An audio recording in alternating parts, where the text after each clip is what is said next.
Picture this. You're standing at the edge of a pier at 11 p.m. The wood is damp under your feet. There's no moon tonight. The water below you is black, not dark blue, not navy, black.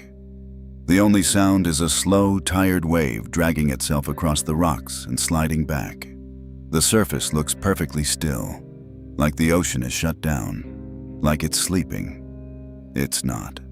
Right now, as you stand there staring at that flat black nothing, something is beginning underneath it.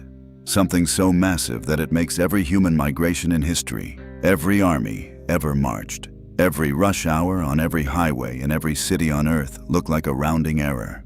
It happens every single night. It has been happening every single night for longer than most mountain ranges have existed, and you will never see it.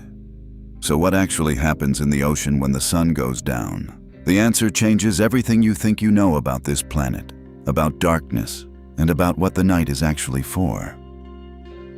Let's start with what most people get wrong. You think of the ocean as a surface, a flat thing you look at from a beach or fly over in a plane. But the ocean is not horizontal. The ocean is vertical. It is a tower of worlds stacked on top of each other, and each one has different rules. The top 200 meters are the sunlight zone. This is where almost all marine food is produced. Phytoplankton live here, converting sunlight into energy, feeding everything above them in the food chain. It's bright, it's productive, and it's incredibly dangerous, because in clear water, there is nowhere to hide. Below that, from 200 to 1,000 meters, is the twilight zone. Almost no light reaches here. The temperature drops. The pressure builds. For a small creature, this is the safest place in the ocean. Nothing can see you, nothing can hunt you. But there's a problem. There is almost nothing to eat. And this is the tension that drives everything that happens next. To eat, they must rise. To rise, they must enter the killing zone. And to survive, they must disappear before sunrise. Every single evening, as the last light drains from the surface, the boundary between these worlds collapses, and the largest migration of living things on Earth begins. It's called DL vertical migration, the biggest nightly commute this planet has ever seen, and the numbers are almost impossible to hold in your head. Trillions, not millions, not billions. Trillions of organisms begin rising from the deep. Lanternfish, krill, jellyfish, squid. Thousands of species we haven't named yet. They rise from 400, 600, even 1,000 meters down, traveling upward through water so dark they can't see their own bodies, at speeds that, adjusted for body size, are the equivalent of a human running a full marathon, every single night, and then turning around and doing it again in reverse before dawn. Researchers at the Monterey Bay Aquarium Research Institute have estimated that this migration moves somewhere between 10 and 15 billion tons of living matter every night. The total weight of all 8 billion humans on Earth is roughly 400 million tons. This migration moves more than 25 times that amount, nightly, while you sleep. And for most of human history, nobody knew it was happening. While your ancestors sat around campfires 200,000 years ago, telling the first stories, afraid of the dark beyond the flames, this was already ancient. While the first myths were being born in the mouths of humans who thought night belonged to spirits and monsters, the ocean was running its own ritual, one that had been repeating for 100 million years before the first human ever looked up at the stars. But here's the part that sounds like fiction. We discovered it by accident. During a war, 1942, the middle of World War II, the Pacific Ocean, American Navy ships are scanning the deep with sonar, hunting for enemy submarines, and the operators see something they can't explain. There's a bottom, a solid reflective layer, maybe 300 meters down, bouncing their sonar signals back like rock. But there's a problem. The ocean floor at that location is over 4,000 meters deep. This layer shouldn't exist. They report it. They mark it on charts. They call it the deep scattering layer, a phantom bottom, and then it gets stranger. Because every evening, the phantom bottom starts to rise, slowly, steadily, hundreds of meters upward toward the surface. And every morning, before dawn, it sinks back down. For years, the Navy couldn't explain it. Equipment was recalibrated. Charts were redrawn. Some operators quietly suggested it might be something alive, but the layer was too vast, stretching across entire ocean basins. No living thing could be that big. They were right. No single living thing could be, but trillions of them, rising together, could. That phantom bottom was life, a living layer of organisms so dense, so tightly packed, that it reflected sound waves like solid ground. The entire ocean was breathing, rising at dusk, sinking at dawn. Fossil evidence suggests that DL vertical migration has been happening for at least 200 million years. Continents split apart. Ice ages came and went 5 times. An asteroid erased the dinosaurs. And through all of it, every single night, the deep rose and the deep fell back. Nobody watched. Nobody needed to. It just kept going. It is the oldest rhythm on this planet that is not geological. Now, you might be wondering why you should care about trillions of tiny creatures commuting through black water. Because it connects to the air in your lungs. During the night, all those organisms feed at the surface. They consume phytoplankton rich in carbon pulled from the atmosphere through photosynthesis. Then before dawn, they carry it back down into the deep. Down there, they excrete it. They breathe it out. Eventually, they die. And all of that carbon gets locked away, buried. Scientists call this the biological carbon pump. Life physically carrying carbon into the deep. Researchers from the University of Washington and NOAA have estimated that this nightly process sequesters somewhere between 2 and 6 billion tons of carbon every year. That's roughly comparable to the total carbon absorbed by every forest on Earth, combined. Nobody plants it, nobody manages it. It just runs. Every night, the creatures you will never see, in water you will never touch, are helping regulate the atmosphere you will wake up breathing tomorrow morning. But the migration is only the first thing that happens when the ocean goes dark, because once the deep has risen, the darkness itself comes alive. Below 200 meters, no sunlight has ever reached. This is permanent night. Not night like you know it. Not the darkness of a bedroom where your eyes adjust and shapes slowly appear.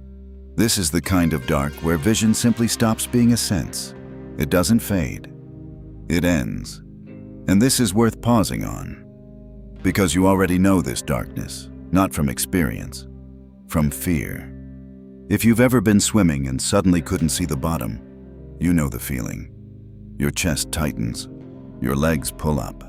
Something in you says get out, and it says it before it processes why. That's not irrational. That's not a phobia. That's your brainstem running software that is hundreds of thousands of years old. Your ancestors survived because they avoided water they couldn't see into. The ones who swam into dark water at night were more likely to be taken by things they never saw coming. The ones who felt the fear and turned back lived long enough to become your grandparents 1,000 generations ago. Thalassophobia, the deep instinctive dread of dark open water, is one of the most common fears in the world. And it's common because it worked. Every culture on Earth has monsters in deep water. Not because people were superstitious, but because for most of human existence, the dark ocean was genuinely one of the most dangerous places a person could be.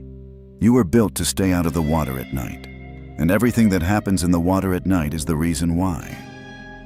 But if you could somehow go down there, past the fear and past the dark, you'd see something nobody on the surface would believe. Light, everywhere. Up to 76% of deep-sea creatures produce their own light through bioluminescence. A molecule called luciferin reacts with an enzyme called luciferase. Cold light. Photons made without heat, in blues and greens, and, in rare cases, red. Edith Witter, one of the world's leading researchers in bioluminescence, describes descending in a submersible with every external light switched off. She says the ocean around her erupted. Chains of blue light rippled outward with every movement of the vessel. She compared it to driving through a glowing snowstorm, except every snowflake was alive, and none of it was decorative. Every flash had a job. Lanternfish line their bellies with tiny light organs. They don't glow to be seen, they glow to disappear. By matching the faint moonlight filtering down from above, they erase their own silhouettes. A predator looking up from below sees nothing. The lanternfish use light as camouflage. They shine in order to become invisible. Other creatures weaponize it. Some shrimp vomit clouds of glowing liquid into a predator's face, a biological flashbang in total darkness. The anglerfish dangles its own built-in lamp above a mouthful of teeth, fishing for the curious in the black. And then there's the dragonfish, which broke the rules entirely. It evolved the ability to produce red light. Almost nothing else in the deep can see red. The dragonfish has a private frequency. It illuminates prey without the prey knowing it's being watched.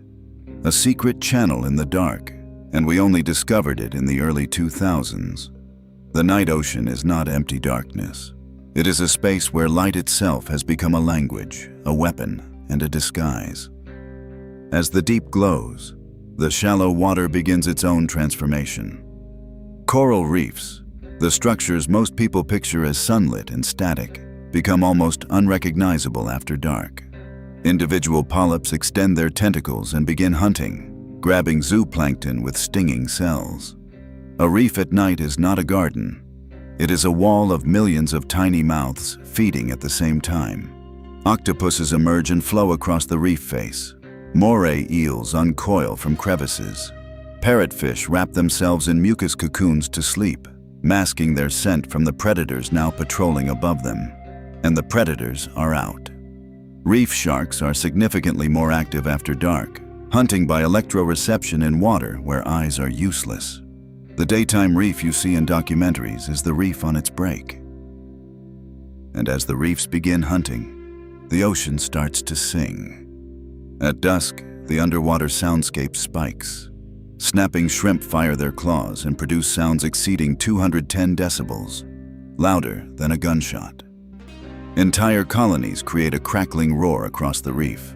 Add the clicks of dolphins echolocating in the dark, the calls of whales crossing entire ocean basins, the grunts of fish defending nighttime territories, and underneath all of it, sounds from creatures nobody has identified yet. The night ocean has a soundtrack.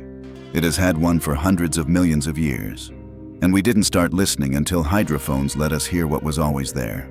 First, the deep rises. Then the darkness lights up. Then the reefs begin hunting.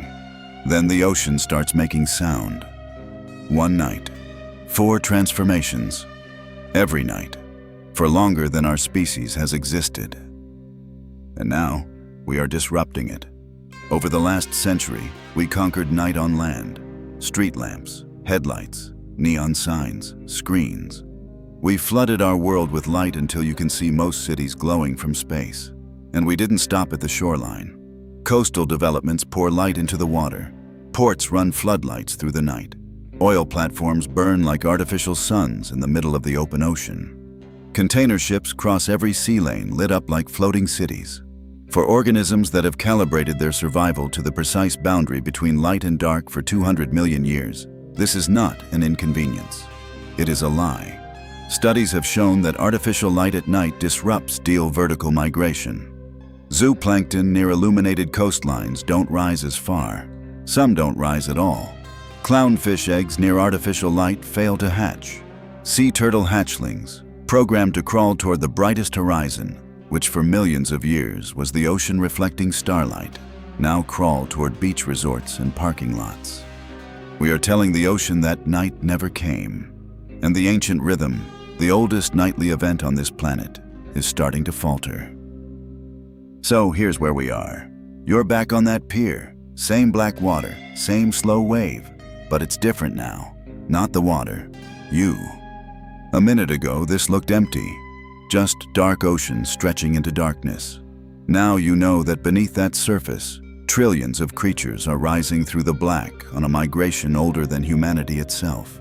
The water below you is glowing with signals no human language can read. The reefs have woken up. The sharks are hunting. And somewhere deep beneath the surface, the ocean is still breathing, rising at dusk, sinking at dawn. All of it happening completely out of sight. We named this planet Earth, even though most of it was never ours, because every night the other 71% comes alive.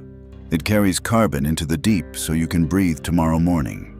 It hunts, feeds, flashes, calls, and migrates according to rhythms that existed long before the first human being stood beside the sea and wondered what was hiding in the dark. And maybe that's why the black ocean unsettles us so deeply. Not because it's empty, but because it isn't. Somewhere out there right now, far beyond the glow of the last coastal city, the water goes dark the way it always has. No screens, no floodlights, just the surface, the stars, and millions of living things moving through the deep exactly as they did hundreds of millions of years ago. The ocean still knows what the night is for.